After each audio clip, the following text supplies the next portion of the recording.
সাইয়েদনা ইব্রাহিম বললেন, ঘরের দরজার চৌকাঠ পাল্টে ফেলো। মনে আছে ঘটনা? তা ভুলে গেছেন বোধহয়। তালাক দিয়ে দিলেন বিবিকে।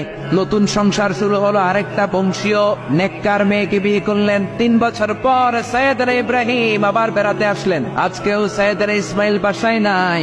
সাইয়েদনা ইব্রাহিম সালাম দিলেন, আসসালামু আলাইক। এবার জাদুমাখা কণ্ঠে, কুকিল কণ্ঠে, মোলায়েম কণ্ঠের একটা মেয়ে ঘরের ভেতর থেকে বলে, ওয়ালাইকুম আসসালাম। ওয়ালাইকুম আসসালাম। সাইয়েদনা ইব্রাহিম বললেন, কাইফা হালুকি ইয়া উম্মি, মা কেমন আছো বলো বলো। মেয়েটা বলে, আলহামদুলিল্লাহি আলা কুল্লি হাল, সব অবস্থায় আলহামদুলিল্লাহ। সুবহানাল্লাহ পড়ে।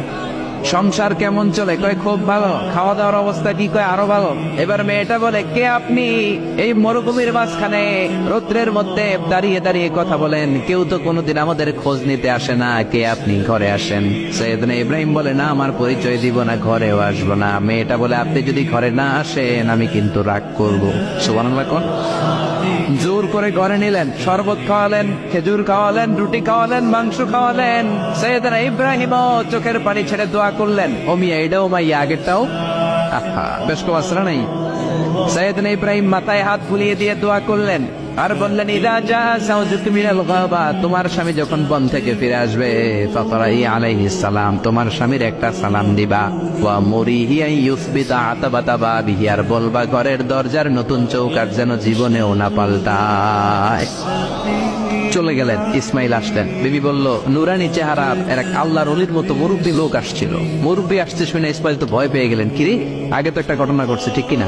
কেমন আচরণ করেছিস বল। বিবি বলে, আপনি ভয় পাবেন না, আমি খুব ভালো আচরণ করেছি, আপ্যায়ন করেছি। তিনিও খুশি হয়ে আমার মাথায় হাত বুলিয়ে দোয়া করে দিয়েছেন আর বলেছেন, ঘরের দরজার নতুন চৌকাঠ যেন জীবনেও আপনি না পাল্টান। সুবহানাল্লাহ। সাইয়েদনা ইসমাইল বিবিকে জড়িয়ে ধরলেন।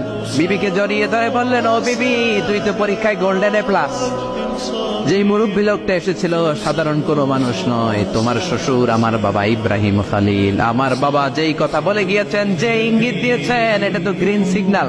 আমার বাবা বলেছেন, তোমার যেন কোনোদিন তাওয়াক না দেই, তোমার যেন ছেড়ে না দেই। এই যে তোমার হাতটা দুনিয়ার বুকে ধরলাম, জান্নাতে যেন তোমার হাত ধরে এই দুজনে জান্নাতে ঢুকে যায়।